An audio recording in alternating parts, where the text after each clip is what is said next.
అందరికీ శ్రీమాత్రే నమః. మీ తెలుగింటి అమ్మాయి లతా బ్లాగ్స్. అందరికీ కృష్ణాష్టమి శుభాకాంక్షలండి. మార్నింగే కృష్ణాష్టమని నైట్ అంతా క్లీన్ చేసుకొని అన్నీ పెట్టుకున్నానండి. స్వామివారికి అటుకుల ప్రసాదం తయారు చేస్తున్నానండి. స్వామివారికి అటుకుల ప్రసాదం అంటే చాలా ఇష్టం కదండీ!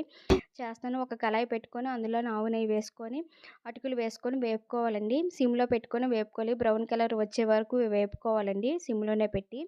లేకపోతే మాడిపోతాయండి.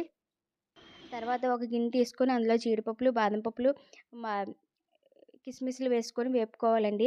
తర్వాత ఒక గిన్నె పెట్టుకొని పాలు మరిగిన తర్వాత అటుకులు వేసుకోవాలండి. అటుకులు వేసుకున్న తర్వాత బాగా ఉడికిన తర్వాత ఒక కప్పు పంచదార వేసుకోవాలండి. ఒక కప్పు అటుకులకి ఒక కప్పు పంచదార వేసుకోవాలండి. బాగా సిమ్‌లో పెట్టుకొని ఉడికించుకోవాలి. లేకపోతే మాడిపోద్దండి. అడుగు పట్టేసి పొంగిపోద్దండి. తర్వాత యాలక్కాయల పొడి వేసుకోవాలండి. యాలకుల పొడి వేసుకున్న తర్వాత ఇందాక వేపి పెట్టుకున్నాం కదండీ! జీడిపప్పు, బాదం పప్పు నెయ్యిలోని అవి వేసుకోవాలండి. కిస్మిస్‌లోను వేసుకున్న తర్వాత బాగా ఉడికించుకోవాలండి. ఉడికించుకున్న తర్వాత కొద్దిసేపటికి దగ్గర పడిపోద్దండి. దగ్గర పడిపోయిన తర్వాత స్వామివారికి ఆవు నెయ్యి అంటే ఇష్టం కదండీ! నెయ్యి పోసుకోవాలి. తర్వాత అయిపోయిందండి ప్రసాదం. ఇక్కడ నేను వెన్న తయారు చేస్తున్నానండి. ఐస్ క్యూబ్స్ వేసుకొని ఒక గిన్నెలో ఐస్ క్యూబ్స్ వేసుకొని నెయ్యి వేసుకొని కలుపుకోవాలండి బాగాన. బాగా కలుపుకుంటుంటే ఒక 10 సార్లు ఇలా కలుపుతుంటే వెన్న తయారైపోద్దండి. వెన్న ముద్ద తయారైపోద్ది.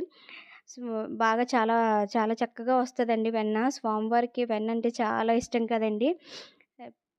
అంత చక్కగా అయిపోయిందండి. ఇక్కడ మా కృష్ణుడికి రెడీ చేస్తున్నానండి. మా చిన్న కృష్ణుడికి. మా కృష్ణుడు అయిపోయానండి. మా రాధమ్మకి కూడా తయారు చేస్తున్నాను. మా రాధమ్మ కూడా ఇలాగ అలాగ అని చెప్తుంది. మా రాధమ్మ కూడానండి. గోపాలకృష్ణుడిని పెట్టుకున్నానండి. గోపాలకృష్ణుడిని పెట్టుకొని పైన ఉట్టి తయారు చేస్తున్నానండి. ఉట్టికేమొచ్చి కాటన్ అది పెట్టి నెమలి పించం అది పెడుతున్నానండి. ఇంట్లోనే ఉన్నవేనండి అన్నీని.